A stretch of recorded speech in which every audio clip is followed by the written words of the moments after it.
What to expect after a federal conviction, strategies and insights for success.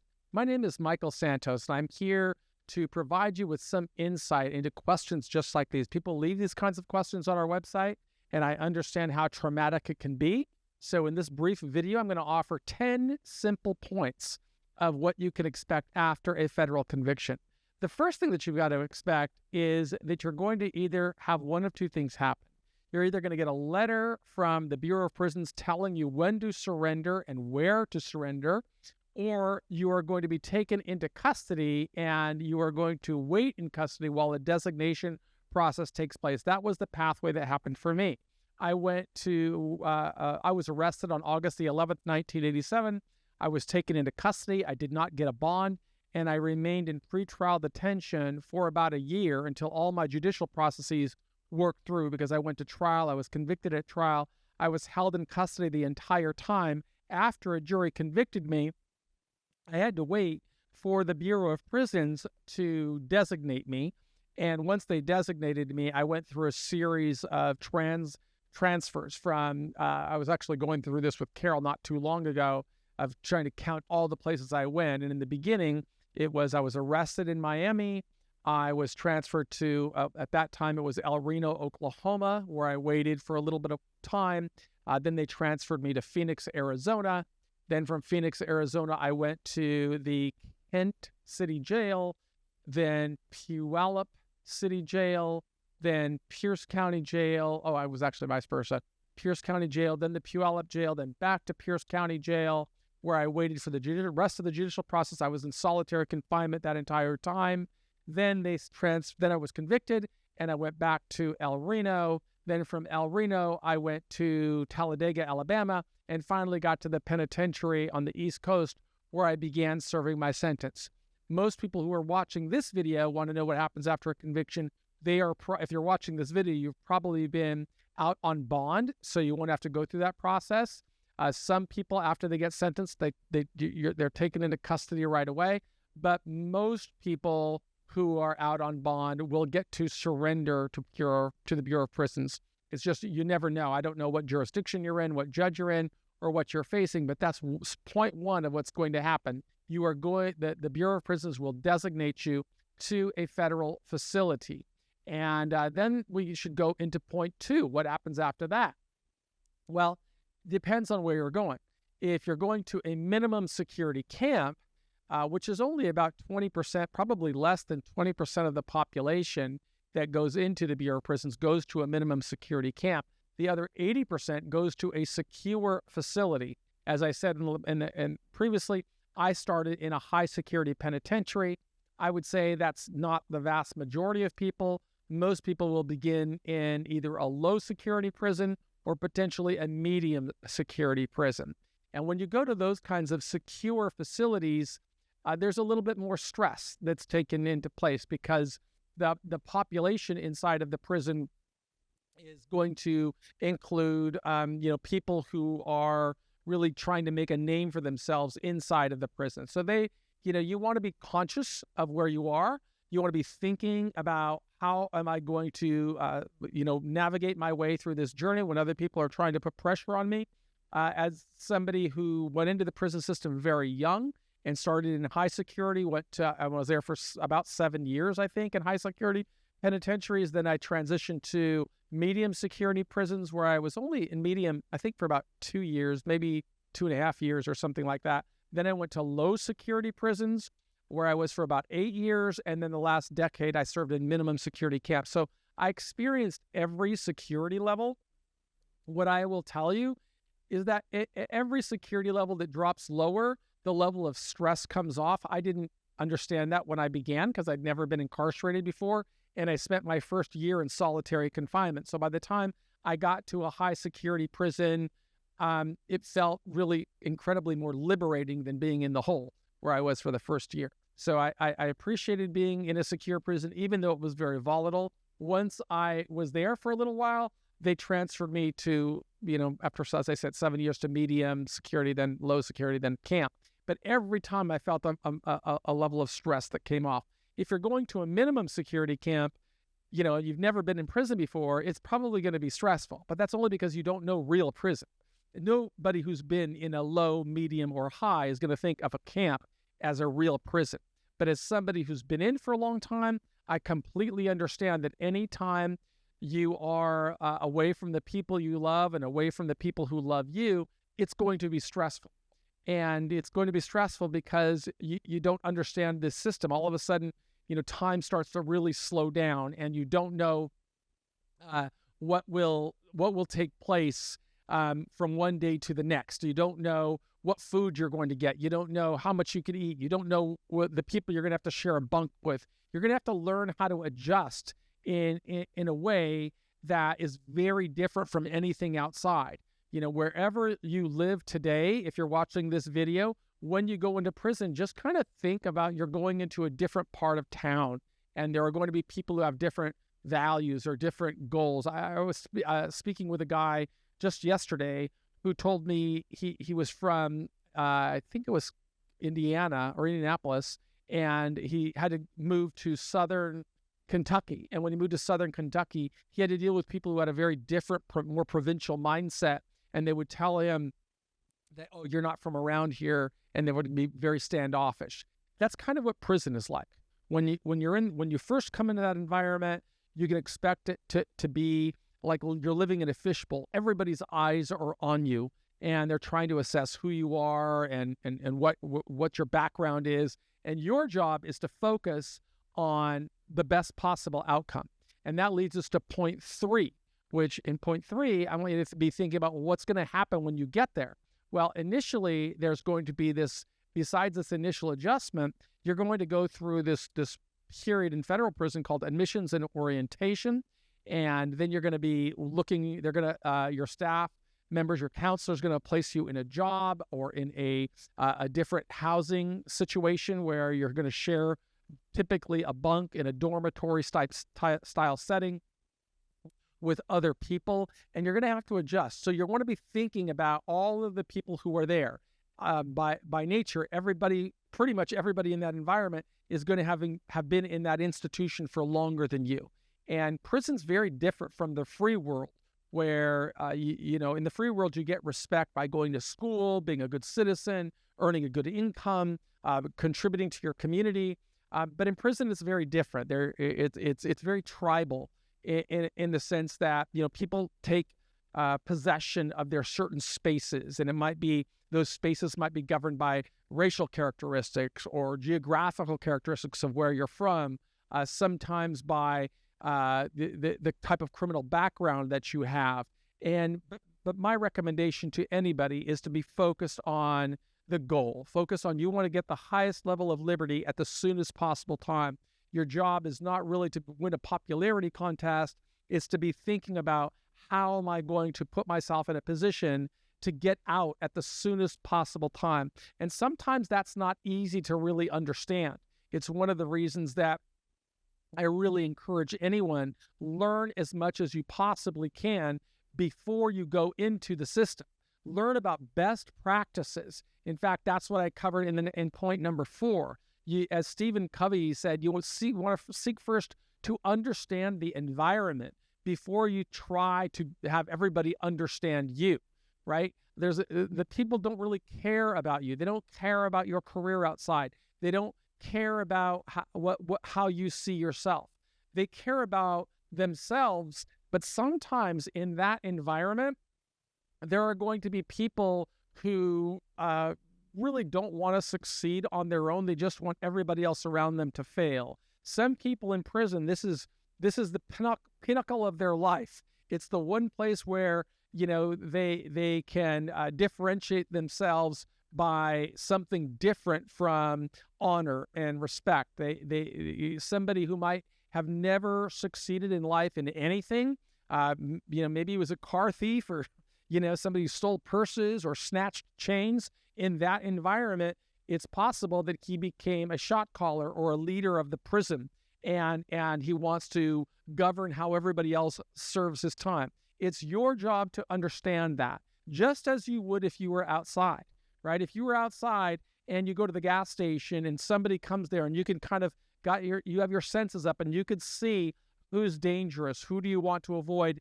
It's super important to have your antenna up while you're in prison, not only for the people with whom you're serving time, but also the staff, right? You have to know that there are some people that work in prisons and they have a mandate in their mind to make life difficult for people who are serving sentences. Not all. I've had many people, as I've written about, who were very helpful to me while I served 26 years in prison. But for the most part, it's best to really be an observer, understand your environment so that you can master your environment. But to master your environment, you've always got to focus on the people you're going to be interacting with, which is what I cover in point 5, right? If you want to know what to expect after a federal conviction, it's that you are going to have to interact with other people, both people who are serving sentences and people who have chosen to build their career inside of a correctional setting. So it's super important for you to recognize, okay, you have to interact with other people. How are you going to get through this and work toward your goals without having an interaction that can derail you from your goals? While I was going through 26 years in prison, I always thought about how I wanted to get out with my dignity intact and with opportunities to prosper. Although I could control my behavior, I couldn't control the behavior of other people. I couldn't control the behavior of the people who would judge me. I couldn't control the behavior of people who might be up to, no good while they're in prison. Your job is to figure all of these things out and say, okay, how am I going to minimize my exposure to these kinds of problems? Because you can't avoid them. You've got to, in one of the books that I wrote, Inside Life Behind Bars in America, I remember writing an analogy, and I remember thinking and staring at the wall, how am I going to make people who've never been to prison understand what it's like? And it was I said, well, what analogy would say? Imagine you're driving on the freeway and you're getting off a ramp where everybody else is coming on. And you're going fast and you're having to maneuver your way around cars, right? It takes a tremendous amount of focus and concentration. I started in high security. It's very different there from a camp, but in any penal environment, you're dealing with some people who are having real complications, and you've got to understand, okay, I've got to interact with people, somebody who may just have heard that his wife left him, or who may just have heard that he lost his appeal that he'd been counting on. And they can be volatile, right? We're all human beings and we have emotional moments, but you've got to be the master of your emotions. You've got to be able to tune all that stuff out and strictly focus on the result. And the only result you want is to get the highest level of liberty at the soonest possible time. And that's what I cover in point 6. You've got to understand the U-shaped curve. And the U-shaped curve is an analogy that I used while I was in prison. I don't know where I got this analogy. I probably read it somewhere and modified it. I don't remember. I was in for so long. But I always thought it was a very good analogy. And so what to describe it, think of the letter U, right? You got the letter U. And on top of the U, you've got society. That's where you are right now if you're watching this video. You're at home and you're probably worried about going into the system and what's going to happen. And at the bottom of the U, you've got the prison society, okay, which is very different. Well, your adjustment is going to go like a U, whereas right now your emotions and your identity and everything about you is going to feel closest to the world in which you live right now. But as you move through that U and you get closer to the bottom, which is the middle of your sentence, you're going to be very well adjusted to the prison system, and you won't miss society as much because you're going to have your routine. You're going to have your job. You're going to have your somebody you hang out with. You're going to have a routine that's getting you through the journey. But as you start moving through the second half of your sentence and you start climbing that U, you start to really miss society again, and it can become a little bit stressful. So, but stressful on a good side. You start thinking about, how am I going to make money? How am I going to get a job? What are people going to think about me? Who are all the people that abandoned me? And you've got to figure that out. So if you could understand the U-shaped curve, you can start realizing, okay, I've got to be the master of my own destiny. In fact, that's what I cover in point 7. I've got to be the CEO of my life. How do I be the CEO of my life, right? Well, it feels as though I'm a marionette puppet, because for the past, ever since this whole ordeal began, you've got prosecutors pulling the strings of your life. You've got defense attorneys pulling the strings. You got pressure from people who believed in you and feel as though you've disappointed them. Whatever the situation is, you don't feel like you can control your own efficacy. You feel as this everybody else is pulling you. But when you're in prison, you've got to develop that mindset. You've got to be the CEO of your life. And what does a CEO do?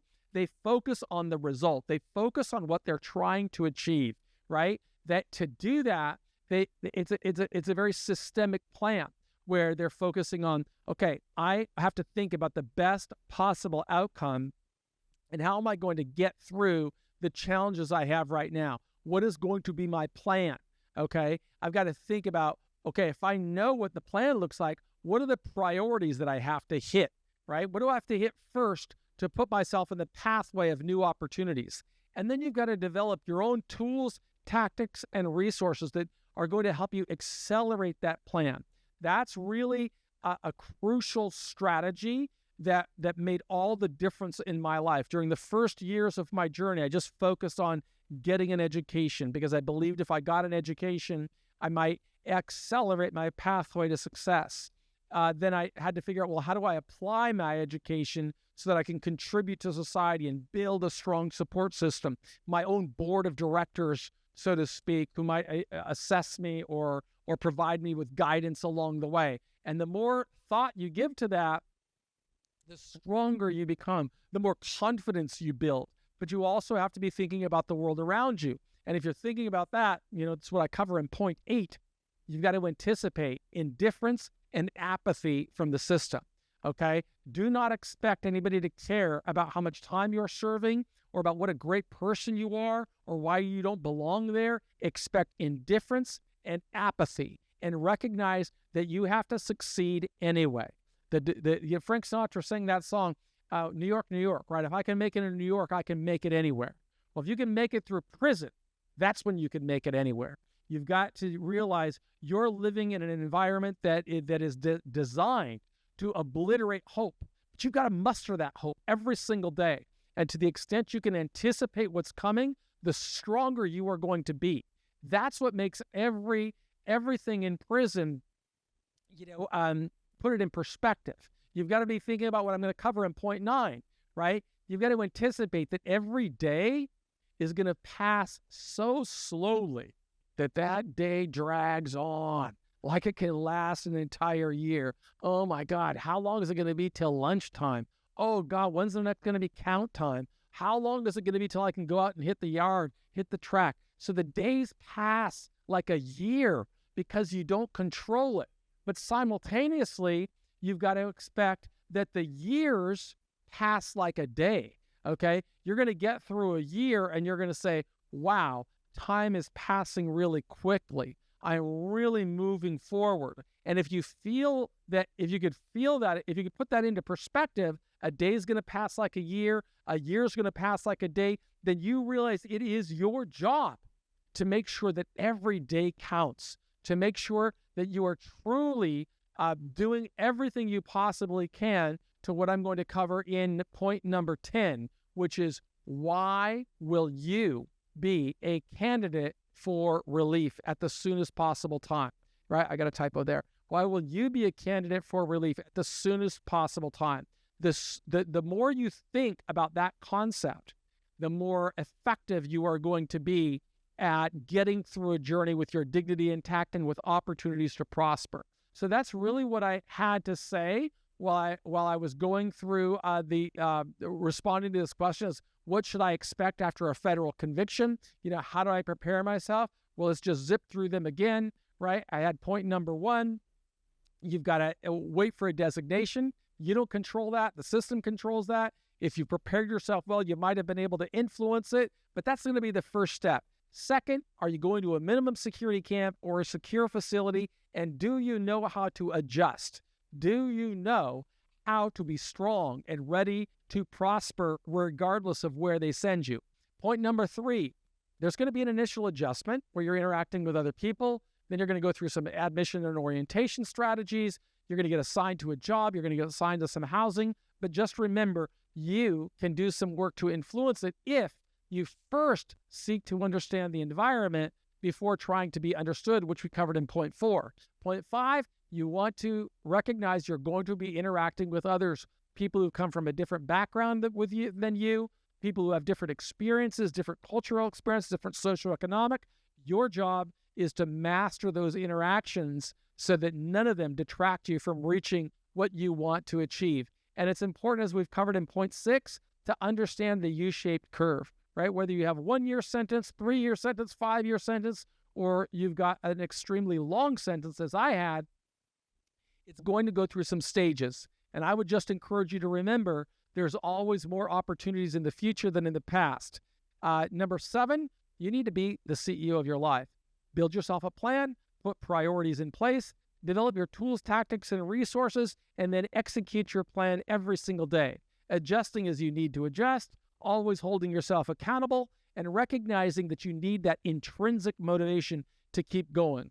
So that leads us to point 8, where you know that you are going to face indifference and apathy from the system. Nobody cares about the challenges you're having because they've got their own challenges, right? If it's other people serving time, they are also missing their children, their family, their loved ones. They're worried about what's going to happen. If you're talking about staff members, right, they are typically bureaucratic government workers. I remember that challenge that Elon Musk gave to all federal employees when he said, tell us the top 5 things you did in the last week, right? There's not going to be a lot of people caring about what they did to help you while you were in prison. They may call it a system of corrections, but you're not going to find a lot of help on the journey. In fact, you need to expect indifference and apathy, and you need to be super motivated on your own to make things happen. Point 9, in order to do that, recognize that the days are going to pass like a year, years are going to pass like a day. It's your job to make things happen. And finally, number 10, if you could always remember, what are you doing today to make yourself a better candidate for relief? You are going to be advancing in a much more deliberate, intentional way. And that's what I would encourage you to do. If you want examples of that, this is really Prison Professors were really a self-directed program where I always make 3 promises. 1, I'm never going to lie to you. 2, I'm never going to ask you to do something I didn't do while going through 9,500 days in prison, and also since I've been building my life since I've been home. And 3, I'm never going to charge you a penny. But there's a flip side to that. That means I don't have time to work with you on an individual basis. If you need that kind of interaction, I would really encourage you to visit our sponsors because they offer a weekly webinar free where you can interact and you can ask your own questions. I think the domain is whitecollaradvice.com/nonprofit, and it's a service they offer to support our community. I am Michael Santos, founder of Prison Professors. I believe in you. Be cool.